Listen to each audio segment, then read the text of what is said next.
नमस्कार दोस्तों, क्राइम तक में आपका स्वागत है। मैं हूं सुप्रतिम बैनर्जी और इस वक्त मैं हाजिर हूं हमारे खास वीकेंड शो फॉलोअप के साथ। और आज जिस केस की हम बात करने वाले हैं वो एक ऐसी मर्डर मिस्ट्री है जो सुलझ कर भी अनसुलझी है। पुलिस ने उसकी तफ्तीश पूरी कर ली है लेकिन तफ्तीश अधूरी है। पुलिस ने चार्जशीट दाखिल कर दी है लेकिन चार्जशीट अधूरी है। पुलिस ने केस सॉल्व कर लिया है लेकिन सॉल्व होने के बाद भी वो पूरी तरह सॉल्व नहीं हुआ है। इस स्टोरी का हमने कुछ महीने पहले जिक्र किया था इसी क्राइम तक में। अपना जो एक प्रोग्राम आता है दोपहर को 1 बजे सुप्रतिम से सुनिए उसमें, और आज उस केस का फॉलोअप हम आपको सुनाने वाले हैं। घटना मुंबई की है जहां एक MBBS की स्टूडेंट, एक लड़की अपने घर से एग्जाम देने के लिए निकलती है लेकिन फिर रहस्यमय तरीके से गायब हो जाती है, गुम हो जाती है। तफ्तीश शुरू होती है तो पता चलता है कि वो मुंबई के ही बांद्रा बैंडस्टैंड में समंदर के किनारे आखिरी बार देखी गई थी, लेकिन इसके बाद वो ऐसे गायब होती है कि फिर न तो वो किसी को जिंदा मिलती है और न ही पुलिस उसकी लाश बरामद कर पाती है। इस घटना को अब 2 साल से ज़्यादा का वक्त गुजर चुका है और पुलिस ने इस मामले की तफ्तीश लगभग पूरी कर ली है, लेकिन तफ्तीश अभी भी अधूरी है। बहुत ही रहस्यमयी, बहुत ही पेचीदा मामला है। इस केस के अपडेट के बारे में आपको बताऊंगा। क्यों मैं इसकी तफ्तीश को आधा अधूरा कह रहा हूं मैं आपको यह भी बताऊंगा। पुलिस के पास क्या सबूत है, क्या सबूत नहीं है, इसका जिक्र करूंगा। लेकिन सबसे पहले उस घटना के बारे में एक रिकैप आप लोगों को जल्दी से बताता हूं ताकि स्टोरी को समझने में सुविधा हो। घटना है 29 नवंबर 2021 की, यानी 29 नवंबर 2021। MBBS की एक स्टूडेंट थी सदिच्छा साने और उम्र थी 22 साल और रहती थी मुंबई के बोईसर इलाके में। इसी पर्टिकुलर डेट को 29 नवंबर 2021 को वो अपने घर से JJ हॉस्पिटल में अपने प्रीलिम्स के एग्जामिनेशन के लिए निकली थी। तो घर से तकरीबन 9 बजे निकली, लेकिन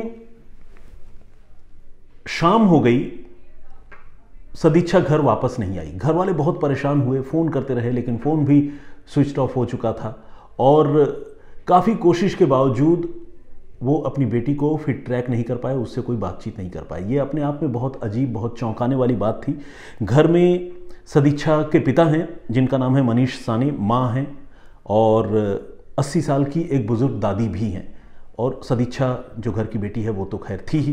तो एक छोटा और प्यारा परिवार, लेकिन लड़की गायब हो गई और घर वाले बहुत परेशान। अगले दिन सदिच्छा के पिता पुलिस स्टेशन पहुंचते हैं बोईसर में ही, लेकिन पुलिस जो है वो रिपोर्ट दर्ज करने से आनाकानी करती है, टाल मटोल भरा रवैया दिखाती है और इस तरह एक लंबा वक्त गुजर जाता है। फिर सदिच्छा के पिता एक BJP लीडर से वहाँ मुलाकात करते हैं मुंबई में, और जब लीडर इनिशिएटिव लेती हैं, चित्रा वाघ जिनका नाम है, उनके इनिशिएटिव लेने के बाद तकरीबन 1 महीने बाद इस सिलसिले में बोईसर थाने में सदिच्छा की गुमशुदगी की रिपोर्ट लिखी जाती है और पुलिस अब इस मामले की तफ्तीश, छानबीन शुरू करती है। महीने भर का वक्त गुजर चुका है। आप समझ सकते हैं अगर पुलिस ने पहले जांच शुरू की होती तो पुलिस को थोड़ा एज रहता, लेकिन महीने भर का वक्त गुजरने के बाद बहुत सारे सबूत जो है वो मिटाए जा सकते हैं या मिट चुके होते हैं। बहरहाल पुलिस जो है CCTV फुटेज की ट्रैकिंग शुरू करती है और पुलिस को CCTV फुटेज ट्रैक करने के बाद ये पता चलता है कि सदिच्छा अपने घर से निकलकर विरार रेलवे स्टेशन जाती है, वहाँ से अंधेरी पहुँचती है, फिर अंधेरी से ट्रेन बदलकर पहुँचती है बांद्रा, और फिर बांद्रा पहुँचने के बाद वहाँ से बैंडस्टैंड सी बीच की तरफ वो चली जाती है।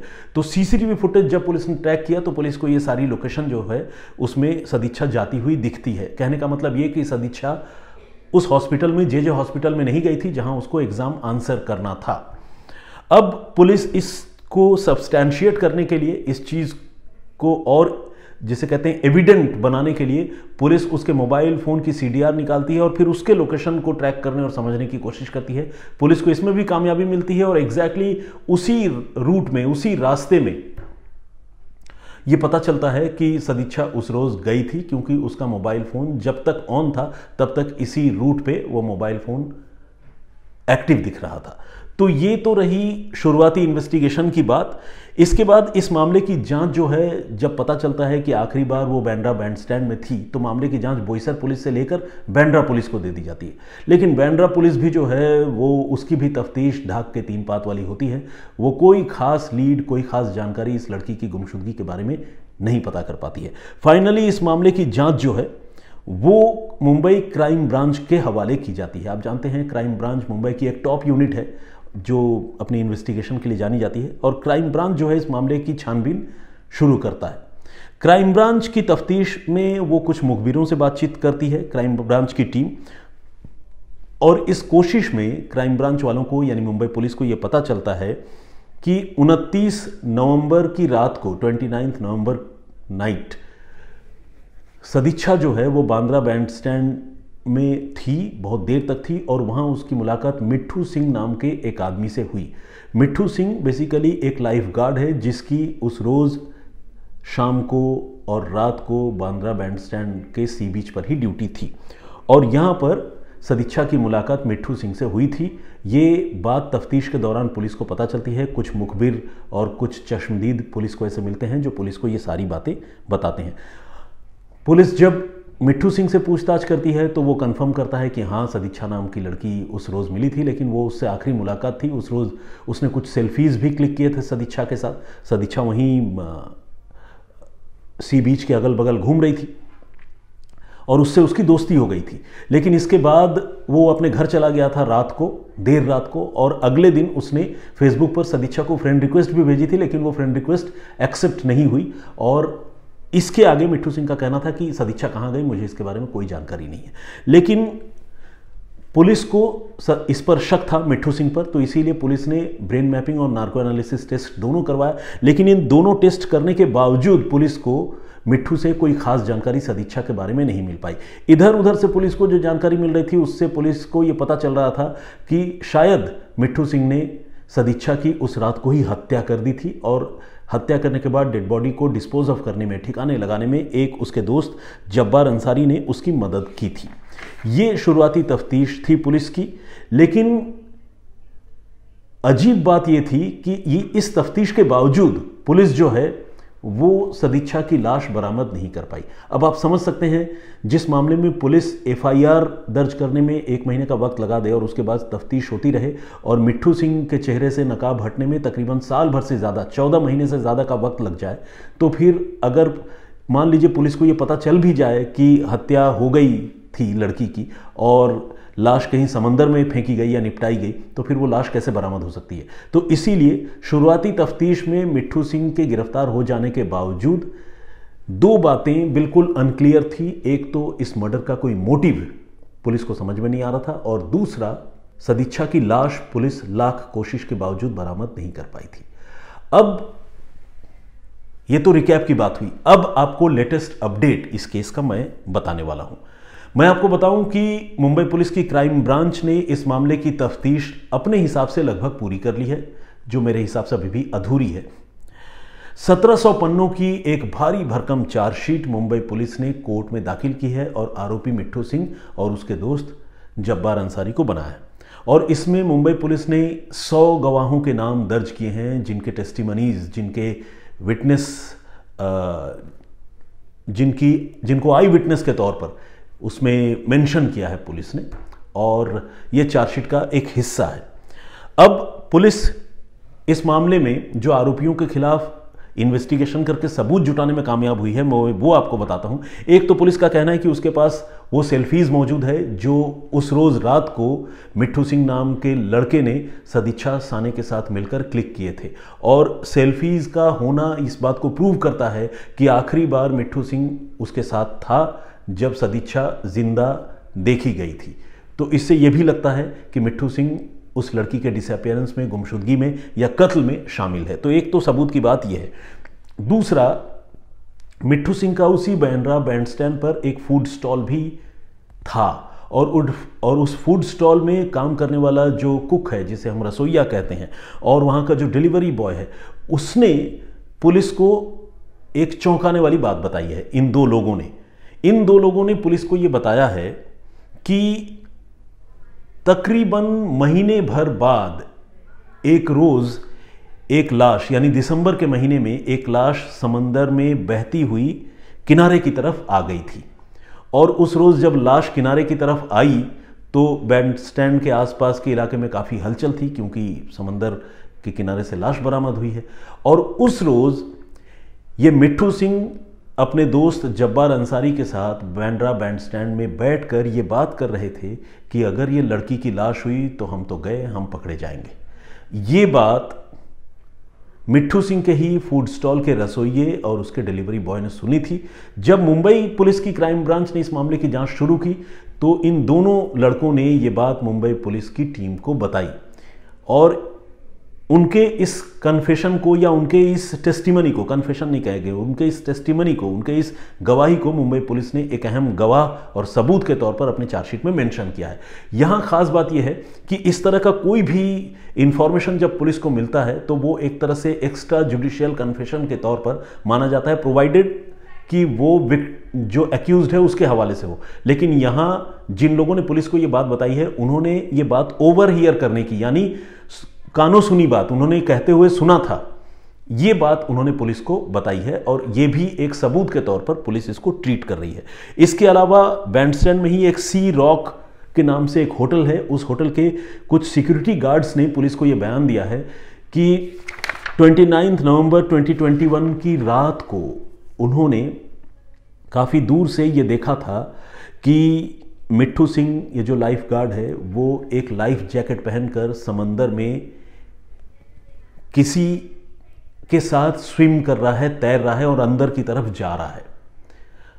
और इसके बाद जब वो वापस लौटता है तो फिर वो वहाँ से वापस आता है और यहाँ तक कि रात को वो जब समंदर में तैर कर अंदर गया था और जब वापस लौटा तो वो टॉर्च की रोशनी में पीछे मुड़कर देखता भी है कि वो जिसको समंदर के अंदर लेकर गया था वो चीज़, वो चाहे उसको मटेरियल कहें, डेड बॉडी कहें, कोई शय कहें, कोई भी चीज़ जिसको वो लेकर गया था वो चीज़ समंदर में डूब गई या नहीं डूब गई, ये वो इंश्योर कर रहा था। सिक्योरिटी गार्ड्स ने ये सारी चीज़ें देखी थी, ये भी एक बात है।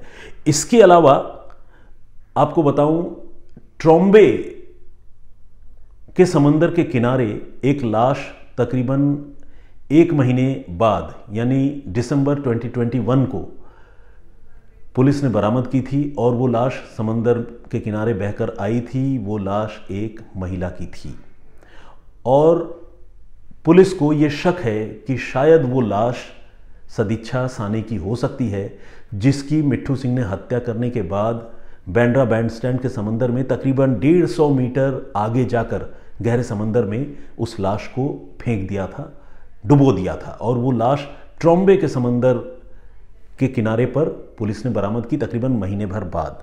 लेकिन क्या ये लाश वाकई सदिच्छा की है, ये एक बहुत बड़ा सवाल है और इस सवाल का जवाब जानने के लिए पुलिस ने उस लाश से डीएनए सैंपल कलेक्ट करके, सदिच्छा के घर वालों के डीएनए सैंपल कलेक्ट करके उसको मैच कराने के लिए कलीना फॉरेंसिक साइंस लेबोरेटरी में भेजा है, जो मुंबई के पास ही है, और उसकी रिपोर्ट अब तक नहीं आई है। तो कहने का मतलब ये कि लाश अभी तक सदिच्छा की बरामद नहीं हुई है। सपोज जो 1 महीने बाद लड़की की लाश बरामद हुई है वो लाश भी सदिच्छा की है या नहीं है, सिंस डीएनए रिपोर्ट अब तक नहीं आई है तो ये बात भी क्लियर नहीं है। तो इस लिहाज से भी हम ये कह सकते हैं कि इस मामले की तफ्तीश अभी अधूरी है। रही मोटिव की बात, तो मोटिव में पुलिस ने मिट्ठू सिंह से जो पूछताछ की और आसपास के लोगों से जो बातचीत की, 100 गवाहों से उसने बातचीत की, उसके हवाले से जो इन्वेस्टिगेशन क्राइम ब्रांच ने किया है उसने ये बताया है कि उस रात को सदिच्छा जो है वो डिसअपॉइंटमेंट की हालत में समंदर में शायद अंदर की तरफ जा रही थी। उसका खुदकुशी करने का इरादा था नहीं था ये अलग बात है, लेकिन मिट्ठू सिंह ने उसको वहाँ पर रोका था। कुछ लोगों ने ऐसा देखा भी है।